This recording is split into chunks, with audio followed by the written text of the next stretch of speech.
My wife, 38 years old, and I, 39 years old, have been married for 8 years and have a 4-year-old son. My wife's younger brother, Joe, and his girlfriend are moving into an apartment together at the beginning of June. However, the girlfriend's lease is up at the end of April, so she needed to move out of her place. But Joe currently lives in a studio apartment, so he doesn't have room for all her stuff. So they were going to move all of the girlfriend's stuff into a storage unit for a month until they get their new place together. A little over a month ago, Joe had asked my wife if we would be able to help them move the girlfriend's stuff, and she agreed. My mother-in-law was supposed to watch our son so we could both help, but she fell ill and had to cancel. My wife suggested trying to get a babysitter for that day, but I didn't want to spend hundreds of dollars on a babysitter to help someone move. And bringing a 4-year-old with us would not be helpful to anyone. This turned into an argument between us because she said I should help them move while she watches our son, since I'm stronger than she is and I know how to drive our truck with a trailer. I told her that she should help them and have them rent a U-Haul for the day. We compromised by telling Joe that I would help them, but they need to get a U-Haul instead of using our truck and trailer. Then on the morning of the move, this past Saturday, my wife told me that a friend of hers got sweet tickets through work to a hockey game for that day and invited them. Yes, sweet tickets to a playoff hockey game. She said she would be bringing our son since her friend was bringing her kids too. Great. So not only do I get stuck helping someone move, but my wife and son get to go have an amazing experience together that I miss out on. And yes, this was my son's first major sporting event, and I was missing it. And wouldn't you know it, Joe never got a U-Haul, and his girlfriend wasn't even close to packed up and ready when I got there. I spent 7-8 hours and multiple trips back and forth helping them move. All the while, my wife is sending pictures to our family group chat of how much fun they're having at the hockey game. When everyone was home that night, my wife was surprised that I wasn't in a good mood. She said that I acted like I barely cared when our son was telling us about the hockey game and how much fun it was. I asked her if she was seriously confused about why I was upset, and she told me to tell her. So I started railing off all the reasons I had to be pissed off. She volunteered me to help. She got to spend the day doing something very special with our son that I missed out on. Her brother and his girlfriend were not prepared, and I had spent the entire day doing manual labor. I ended my little rant by telling her that she is never going to volunteer me to help her family ever again. She told me I was overreacting and I can't hold it against her that her friend invited them to the game. She also said I'm not being fair by blaming her for Joe and his girlfriend. Now for a few comments before the update. Comment 1. Not a single one was totally ready to move. It's a spectrum and most are on the not totally packed and definitely haven't cleaned in. Then he didn't even bother with the U-Haul. She knew she was setting you up for a difficult day as soon as she said she was staying home to watch your son. Going to the hockey game was just the cherry on top of your bad day.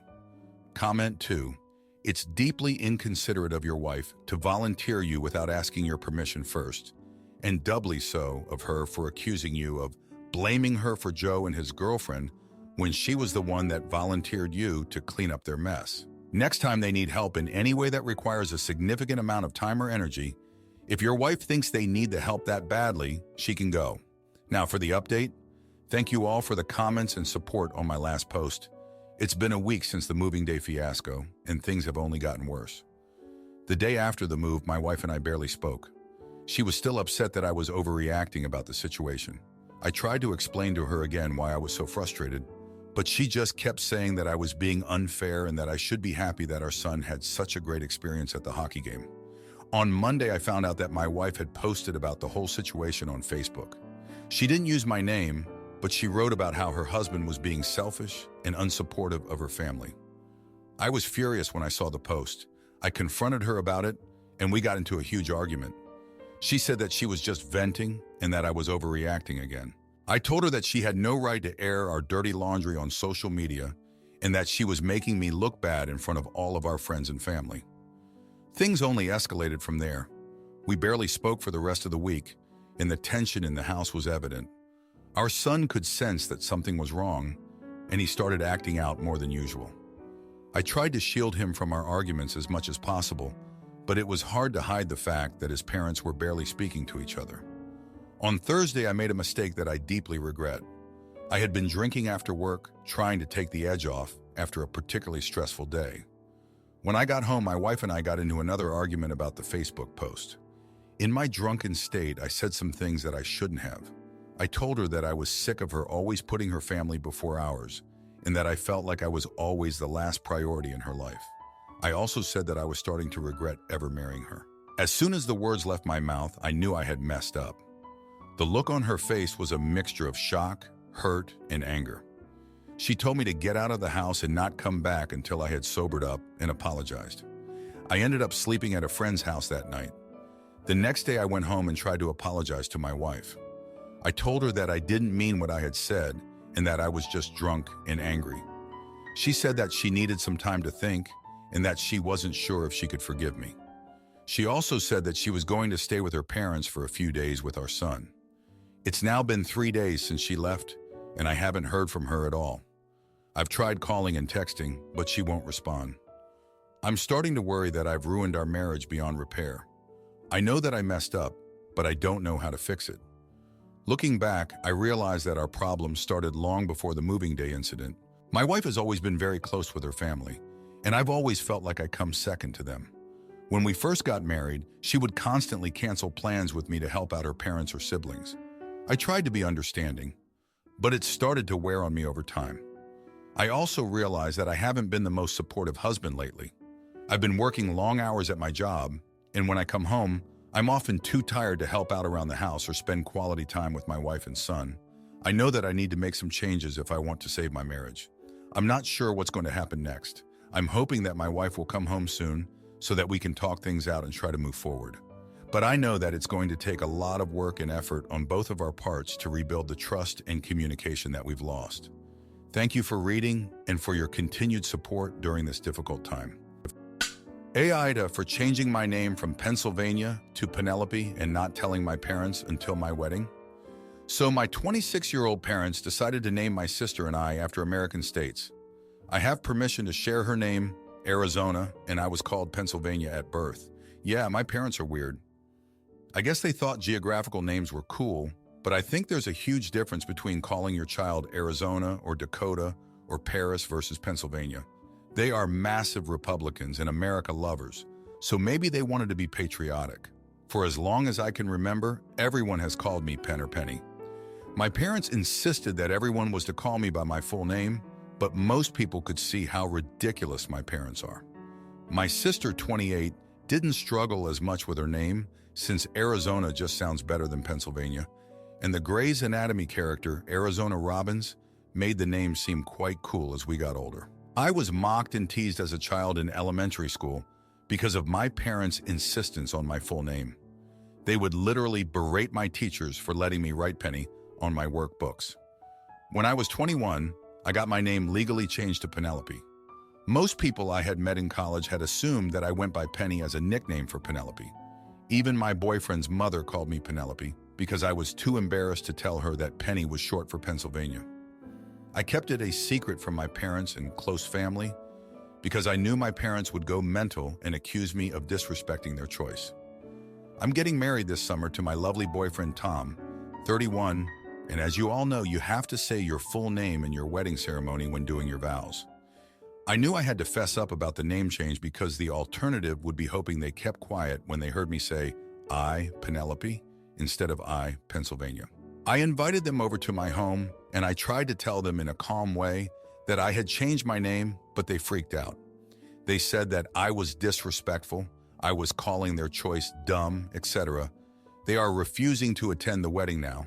I know I'm not the AH for changing my name, but my parents are particularly pissed about how I kept it hidden for 5 years before telling them.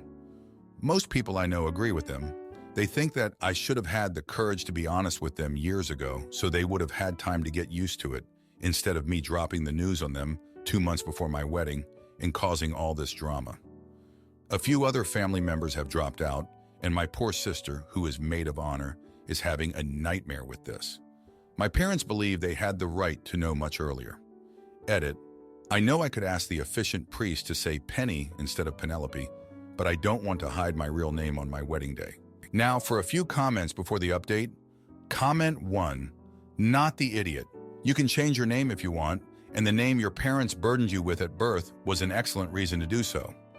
From what you've written, I suspect your parents would have blown up for whatever reason, and the 5 years is just a pretense to hang their anger on. 2 months is enough to get used to the idea too. As for boycotting the wedding because of it, they need to get over themselves. That is a big overreaction to my mind. It sounds like your parents need to grow up a bit, to be honest. Comment 2. Your parents are TA for arguing about a right to know. It's done. The name is changed. You didn't tell them because you knew what their reaction would be. If they want to keep the drama going, they can avoid the wedding. Time for the parents to grow up. Now for the update. Hey everyone, thanks for reading my last post and for all the support and advice. It's been a tough few months since I told my parents about my name change, and I wanted to give you all an update on what's been happening.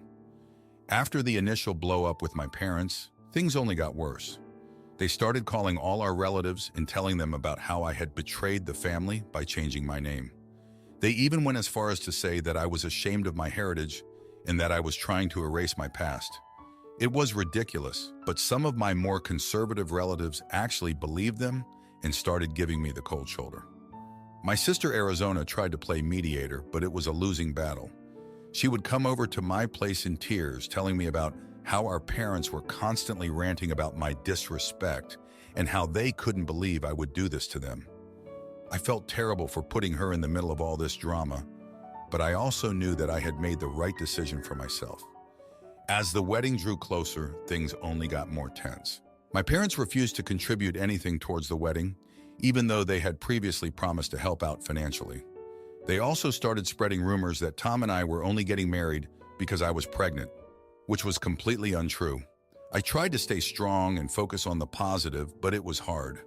I had always been close with my family, and the thought of getting married without them there was heartbreaking. Tom was incredibly supportive, but I could tell that the stress was getting to him too. A few weeks before the wedding, I decided to make one last attempt to reconcile with my parents.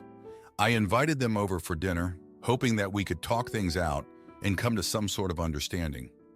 But as soon as they arrived, I knew it was a mistake. They immediately started in on me, telling me how selfish and ungrateful I was.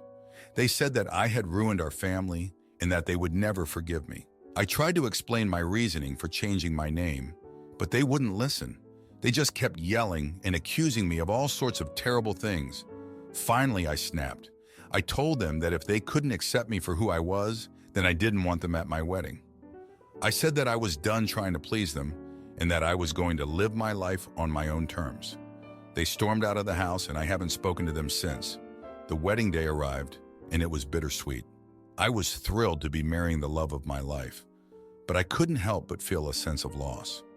My sister was there, of course, but the rest of my family was conspicuously absent. Even some of my friends had been swayed by my parents' lies and had decided not to come. As I stood at the altar and said my vows, I felt a mix of emotions. I was happy and in love, but I also felt a deep sadness that my parents had chosen their pride over their daughter. I knew that I had made the right choice in changing my name, but I also knew that it had come at a great cost. In the months since the wedding, I've been trying to come to terms with everything that's happened. I've started seeing a therapist to work through my feelings of guilt and anger, and it's been helpful. I've also been leaning on Tom and my close friends for support. I know that my relationship with my parents may never be the same, but I'm trying to focus on the positive. I'm proud of who I am and the choices I've made, and I know that I have a bright future ahead of me with Tom by my side. Thanks for reading, everyone. It's been a tough journey, but I'm grateful for all the love and support I've received along the way. Aita for not pretending to love my half-siblings at a family party. When I was 16 years old, I lost my dad. My parents were in a transitional period, as my mom's parents called it, in the weeks prior to his death. What I think that means is they were trying to figure out how to divorce without messing me up. But I thought it was pretty clear my parents' relationship was done. They hadn't seemed happy in so long, and I don't remember them being affectionate with each other. Within a year of my dad dying, my mom met Harvey, and they were dating for 2 years when she introduced me to him. He seemed okay. I wasn't like OMG, so excited to have my mom dating someone, but it was fine. Mom asked me what I thought, and I told her he seemed okay, and she was really happy, which was nice. She asked me if I thought he'd make a good bonus dad. and I told her I hated how that sounded. We talked, and she admitted she wanted to pick someone I could see being the new father figure in my life. She said it didn't have to be an only dad thing, but even if I loved someone enough to think of them as a second dad. I told her that wouldn't happen, but I'd be fine with Harvey sticking around and being married to her if she wanted that. We went to therapy, and Harvey eventually joined us, and by the time we were done, I was almost 15, and they were married, and Mom was pregnant. My mom had 2 kids in the last 18 months. My half-brother is 17 months old, and my half-sister is 3 months old. Things were kind of crazy when my half-brother was born, so Mom didn't do any kind of party or celebration of his birth. Since she and Harvey made sure they won't have more kids, Mom decided to throw a party to celebrate the kids being born. So this is where I should say that I'm pretty indifferent to the babies. I know they're technically my half-siblings, but I don't really feel anything toward them. Honestly, it makes me sad that I was the only kid my parents had together, because I think it would have been nice to have someone who's been there with me through my parents' relationship breaking down, Dad dying, and Mom remarrying and starting a family with Harvey. But I just don't see my half-siblings the way I imagine seeing a full sibling, because we only share one parent, because I'm so much older, and because our experiences will always be so different. I don't hate them, but I can't honestly say I love them. During the party for the babies, I got kind of tired of faking being happy and enthusiastic about it. So I went upstairs for a while and was talking to my best friend.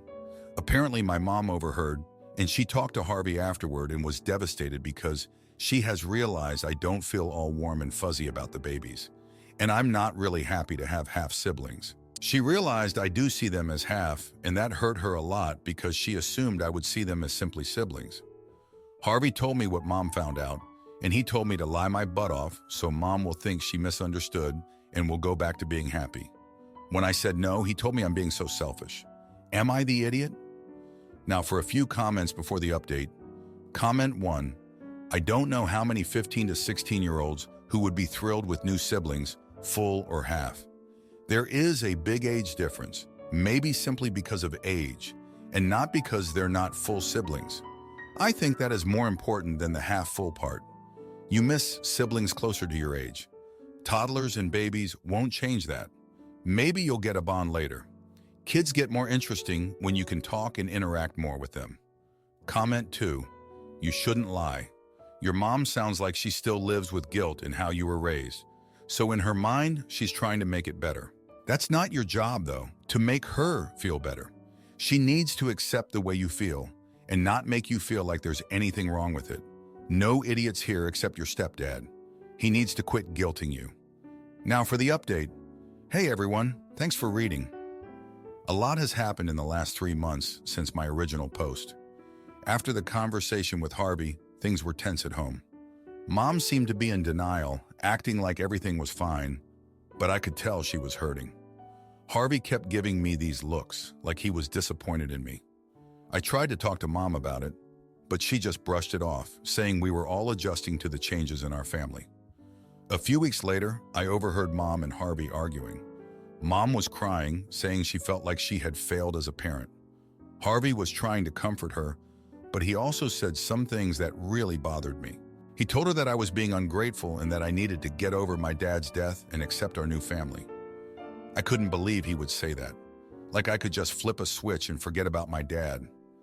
I confronted Harvey about it later, and we got into a huge fight. I told him he had no right to tell me how to feel about my dad or my half-siblings. He said I was being immature and that I needed to grow up. We were both yelling, and Mom had to come in and break it up. She looked so tired and sad, and I felt guilty for causing more stress. After that, I started spending more time at my best friend's house. Her family has always been really welcoming, and I felt like I could breathe there. One day, when I was venting to my friend about everything going on at home, she asked me a question that caught me off guard. She asked if I resented my half-siblings because they got to have a dad and I didn't. I hadn't really thought about it like that before, but I realized there was some truth to it. It wasn't that I didn't want them to have a dad, but it hurt to see them getting the kind of family I had lost. I knew I needed to talk to someone about how I was feeling, so I asked Mom if I could start seeing a therapist again. She seemed surprised but agreed. Therapy has been really helpful in processing my grief and the changes in our family. My therapist helped me realize that it's okay to have complicated feelings about my half-siblings and that it doesn't make me a bad person. I also started making more of an effort to bond with my half-siblings. I know I'll never see them the same way I would a full sibling, but I do care about them in my own way. I've been reading to them and playing with them more, and it's been nice to see them smile and laugh. Things with Harvey are still a bit strained, but we're both trying. He apologized for what he said about my dad, and I apologized for some of the things I said in anger. We're never going to be super close, but I think we're starting to understand each other a little better. Mom has been more open about her own struggles too. She admitted that she feels guilty sometimes, like she's betraying my dad by moving on and having kids with someone else. It's been good to talk about those feelings together and realize that we're both still grieving in our own ways. Overall, things are still complicated, but I feel like we're all making progress. I'm learning to accept my new family dynamic, even if it's not what I ever imagined, and I'm trying to hold on to the memories of my dad while also making room for new relationships and experiences. Thanks for reading and for all the support and advice on my original post. It really helped me feel less alone in all of this. If you like this video, you'll probably like these too. Also, while you're here, please consider subscribing. It's your support that keeps this channel alive and allows me to make better and longer videos. Have a great day.